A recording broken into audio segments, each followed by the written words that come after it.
A telegrafia seria assim, como uma nota musical, né? Notas com sons diferentes. Existe hoje, as pessoas que operaram, o mais antigo que nós temos é o telégrafo inglês por fio, telégrafo de agulha, né? Tem pessoas ainda que estão vivas que operou esse telégrafo, mas, por outro lado, não operou a radiotelegrafia, que é via rádio. Não operou a telegrafia que foi por fita, não operou a telegrafia do tipo espanholete e outros meios. Então, segundo consta, sou eu, no Brasil, porque junta-se 6 telégrafos, né? O telégrafo inglês de agulha. Vocês vejam que o som, ó, tem outro lado, tem outro som. Então, juntando os caracteres, forma-se a letra, e da letra forma-se a palavra. Em 1956 o aprendizado até 58, e 58 eu usei até 1965, na cidade de Presidente Prudente. Com ele, junto à ferrovia, foi que levou o progresso a nível mundial, porque a ferrovia levava o transporte e o telégrafo levava a comunicação. E assim que chegava a um determinado trecho, se formava uma nova comunidade, né? Todas as cidades, a maior parte das cidades foram formadas pela ferrovia. Uma das pessoas mais velozes que eu vi nesse telégrafo de agulha foi o João Carrasco Neto, pai do Valcir Carrasco, esse da Globo, que escreve as novelas. Ele transmitia 60 palavras no minuto, que era difícil acompanhar, era muito rápido. Um dos telegrafistas mais rápido que eu vi no telégrafo de agulha. Em 56, 57 que eu fiz o curso. Em 58 já fui nomeado telegrafista com 14 anos e meio na ferrovia, na saudosa Estrada de Ferro Sorocabana. Acho que na época mais novo, né? 1958, agosto de 1958. Eu fiz em Botucatu o curso e depois, na hora da nomeação, eu fui para suprir as vagas que tinha em Prudente. Esse é um telégrafo por luz. O ponto e traço, o ponto é uma intensidade menor e o traço é uma acentuação mais demorada da luz acesa. Foi utilizada muito pela Marinha a nível mundial, principalmente para socorros, né, entre navios em alto mar, e funcionava muito assim durante a noite, né? Se eu vou transmitir uma letra A, que é um pontinho, um traço, seria um flash rápido de luz e outro mais demorado. Um pontinho, um traço, uma pequena e uma grande. Letra A. E Prudente fiquei até 1965, quando eu vim para São Paulo. Às vezes ia substituir em outras estações também, né? Piquirubi, tive no ramal de Dourados. E tive uma que foi Teodora Sampaio, né, em 1960, e foi na eleição para... Estavam construindo a ferrovia, para o pessoal da ferrovia poder votar. E foi o primeiro meio de telecomunicação de Teodora Sampaio, que não era nem município, né? Ali que me deu um alento muito grande de ser mais alguma coisa quando eu li um jornal, uma página de jornal velho que estava na estação, e dizia a matéria do jornal que o Getúlio, onde ele ia, ele levava um telegrafista de confiança dele. E ali me surgiu a ideia, eu falei, por que eu não vou ser um telegrafista de uma autoridade, né? Por que eu não vou ser um telegrafista mais importante? E com aquilo eu coloquei isso na ideia e depois de 10 anos eu consegui já ser telegrafista no Palácio do Governo, né? O governador lá no hotel, o Paulo Ogino Maluf, depois o governador Montoro.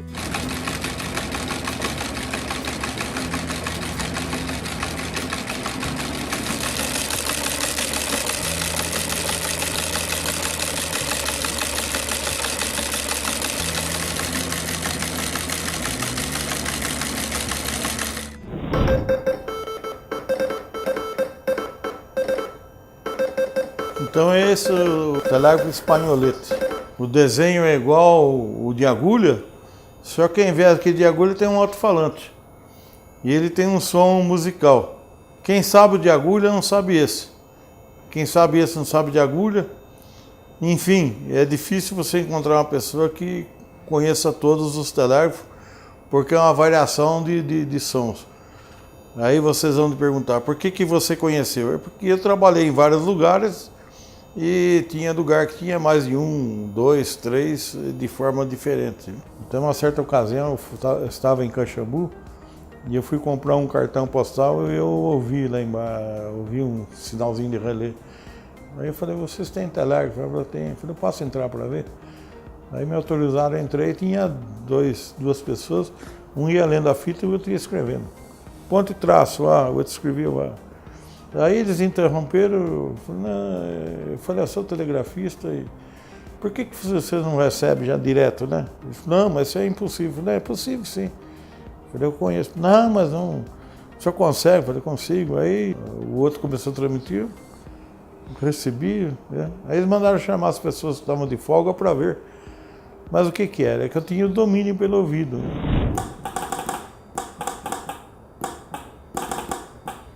Esse já é o telégrafo por fita, além de ele ter um som do relé, ele vai saindo impresso na fita o ponto e o traço. Uma letra A, ele dá um pontinho, escreve um pontinho e traço.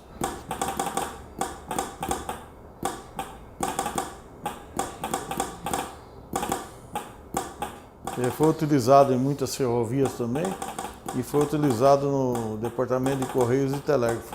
As notícias, elas chegavam ao Brasil por rádio teletipo, que é essa fita gomada. Elas chegavam cabo submarino, que era usado. Quando eu chegava aqui no Brasil, nós tínhamos várias agências de notícia. UPI, United Press Internacional, agência TASS, agência soviética e outras. Essas notícias eram recebidas do exterior por teletipo e depois retransmitidas por código Morse. O país todo. Quem quer receber, receba. Tá? É como você está ouvindo uma rádio de broadcast. E essas agências transmitiam várias vezes por dia. 5, 6 vezes por dia. Guerra do Vietnã. Então todas as sessões vinha o comportamento como estava a guerra naquele instante, né? Guerra Fria, né? Entre Rússia e Estados Unidos. Então a cada sessão você vinha. Então poderia destacar a Revolução de Cuba, né? Porque a todo momento você recebia essas notícias. Sem dizer da morte de Carlos Sherman, que foi um bandido condenado à morte nos Estados Unidos, mas ele conseguiu adiar por 5, 6 vezes a execução, né? E isso era quando chegava perto da data de execução, isso comoveu o mundo todo, né? Ninguém queria que ele fosse executado. Então ficava aquela empolgação, aquela expectativa no dia e na hora, né? Mas chegou um belo dia, ele foi executado mesmo, né? Mas a de maior importância mesmo foi de John Kennedy, né?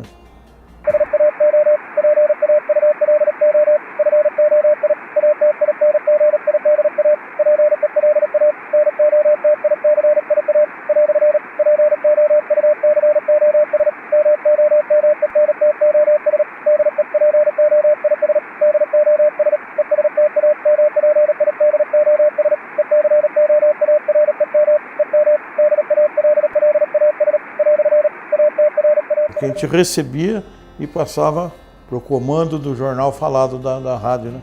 Era um trabalho que a gente prestava para as rádios lá de Presidente Prudente. Eu recebia as notícias e entregavam para eles. Agora vamos falar sobre o telefone. É um telefone do 1920, 1930. Ele era ainda manivela. O que é a manivela? Quando eu girava essa manivela, eu mandava um impulso para a central de telefone na cidade, onde dava um toque e aparecia qual era o fio que estava chamando. Aí a telefonista puxava aquele fio e conectava no telefone que eu pedia. Nas horas de visita do presidente da República, a gente fazia a comunicação dos presidentes, do Médici, de João Figueiredo, Costa e Silva, que foram presidente do governo militar, né? Quando eles vinham para cá, instalavam uma estação de rádio no hotel onde ele ficava hospedado, né? Para fazer a comunicação com avião, helicóptero e palácio. Operar com embarcações também. A gente fazia operação por todos os lugares onde eles se dirigiam, né? A gente acompanhava a comitiva também. E mais adiante eles criam um manipulador mais ágil, mais rápido, que é o Vibroprex, que é esse manipulador aqui. Então se foi aqui, ele dispara os pontos. Aqui eu precisava dar ponto assim, ó. E aqui. E do outro lado o traço. Você vê que ele é bem mais rápido, né? Você transmitia já o dobro de telegramas, não cansando como este aqui. O final da telegrafia, na minha vida profissional, foi no Palácio do Governo, em 1983, que a gente operava as comunicações em viagem do governador. A gente operava pelo código Morse, porque nós não tínhamos ainda em todos os lugares um telefone, nós não tínhamos celular. Um grupo Havana, em paralelo, a gente já vinha atendendo algumas pessoas, né? Em 1984, eu recebi uma solicitação de uma usina de açúcar para fazer um treinamento. E eu fui lá fazer essa palestra e gostaram.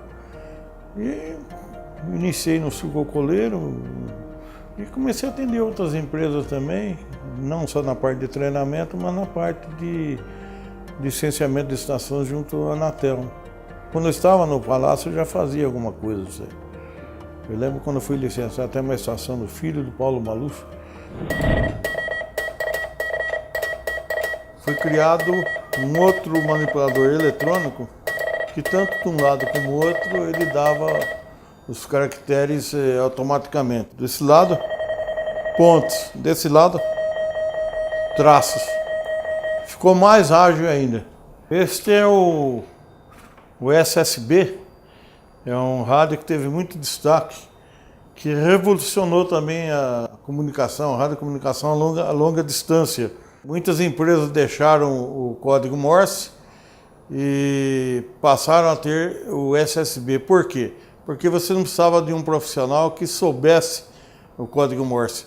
Esse aqui já operava, você chamava, digamos, a tua filial lá em Uberaba, atento filial Uberaba, matriz chamando.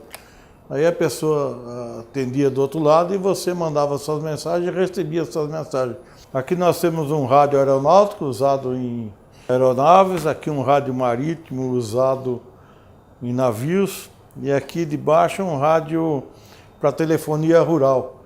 É um rádio que poderia ser conectado a outro rádio na cidade que fosse acoplado nele uma linha telefônica. Por exemplo, você morava em Catanduva, você comprava uma linha telefônica, então este rádio era ligado à linha telefônica e na fazenda você tinha um outro. Quando você tirava o fone do gancho deste rádio aqui, já aparecia a linha telefônica lá na cidade. Aí você discava o número e ele, com a conexão em Catanduva, você tinha acesso a qualquer lugar do mundo.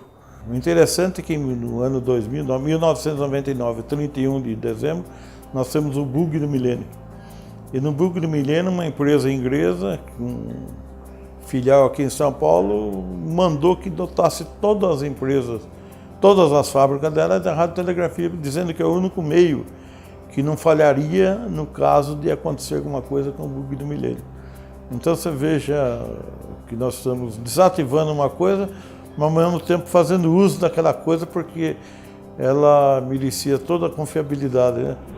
Bom, depois de termos visto tudo esses equipamentos, nós chegamos agora no Telex. Este já é um grande meio de comunicação na Europa, nos Estados Unidos, enfim, em todos os países desenvolvidos, né? A figura do Telex também revolucionou porque qualquer profissional poderia transmitir as mensagens, basta digitar aqui e para receber saía escrito nesse papel. Eu digitava o número do Telex daquela empresa, A hora que completava a ligação, ele ligava, aí eu transmitia a mensagem. Foi um avanço muito grande, mas sua vida foi curta, não chegou a 2 décadas, porque logo em seguida veio a figura do fax. Em 1987 e 1988 surge o telex, já com memória. Ele não necessitava mais daquela fita denominada o tape. A própria memória armazenava as mensagens. Se eu precisasse tirar 10, 15, 20, 30 cópias, estava tudo memorizado. É só dar um comando e ele ia emitindo quantas vezes eu desejasse. Bom, depois de nós termos visto todos esses aparatos de telecomunicações, nós chegamos à última geração, que é o 4G, em telefonia celular, e onde aqui nós fizemos um enlace entre o primeiro meio de comunicação, que é o código Morse, um programa no celular, onde eu copio as notícias e dou um play e vou ouvindo essas notícias. Dá um play e pronto. O Instituto Dari Bonavanzi foi criado recentemente, mais precisamente em 2013, com o intuito de transmitir a cultura, pesquisas em telecomunicações. Daí surgiu também a ideia do museu, porque eu já tinha alguns equipamentos já fazendo parte da minha história, eu preservei alguma coisa. Infelizmente, no nosso país, a história é esquecida. A gente lamenta muito de que todos esses equipamentos que fizeram a história das telecomunicações, assim que desativados, foram destruídos. Se você pegar o próprio Museu Ferroviário, você encontra várias coisas da ferrovia, mas você vai encontrar um telégrafo, no máximo, telégrafo de agulha. Isso é muito lamentável, é muito triste, porque isso aí esconde a nossa história. Eu não tenho assim uma estatística, mas acho que esse acervo que eu consegui, poucas organizações governamentais têm isso aqui no Brasil. Vejam bem, o telégrafo que operava no Correio, operou aqui em várias ferrovias, eu tive que buscar fora, tive que buscar em outros países. Ninguém guardou isso aí. Venderam para o ferro velho para apurar algum dinheiro e junto foi a nossa história. Espero que essa exposição desses equipamentos sejam assim proveitosos para quem aqui venha a visitar e que conheça um pouco da nossa história das telecomunicações, não só do Brasil, mas propriamente do mundo, né? Então, está a história, eu me sinto muito feliz, me sinto muito contente, alegre de ter essa oportunidade de divulgar isso, né, para todos aqueles que se interessam, né, em conhecer a história. E o Brasil deve ter assim alguém que faça com que desperte a população em conhecer o passado, porque o que nós somos hoje é porque existiu ontem. Então vai aqui meu agradecimento a todas as visitas, a todos os senhores que apreciam a história. Espero ter contribuído aí, esse é o máximo que eu pude fazer, o máximo que eu tenho. Mas espero que tenha assim uma divulgação e que vocês tenham assim conhecido alguma coisa do ontem. Quando nós olhamos o horizonte, quando nós olhamos o futuro e quando falamos daqui 50 anos, parece a eternidade. Entretanto, quando passa 50 anos, nós notamos que isso foi ontem. A gente tem uma lembrança viva que isso não demorou muito. Hoje a gente está aí com 57 anos de profissão. Eu queria, finalizando, fazer um agradecimento, não só aos anos de profissão, mas o apoio que a gente encontra na vida toda dos amigos, da família, da esposa, dos meus filhos, o Alexandre, o Dari Carlos, o Dani, e minha esposa Neuza, na empresa também todos os colaboradores, né, que sempre nos auxiliaram. Ficamos assim eufóricos, empolgados de ter chegado, né, até esse 2014, todos esses aprendizados e muita coisa ainda para nós aprendermos ainda num futuro próximo, né? desde que Deus nos dê saúde, nos dê assim anos ainda para a gente trilhar. E queria fazer um agradecimento especial à pessoa que me ingressou na ferrovia com 12 para 13 anos, que foi meu tio Antônio Paulo Bonomi, ferroviário, e ele que me incentivou para, desde criança, participar dos concursos, né, da ferrovia, e daí eu tenho ingressado e seguido essa profissão até hoje. O meu muito obrigado ao meu tio e a todos os meus familiares e a todos os meus amigos.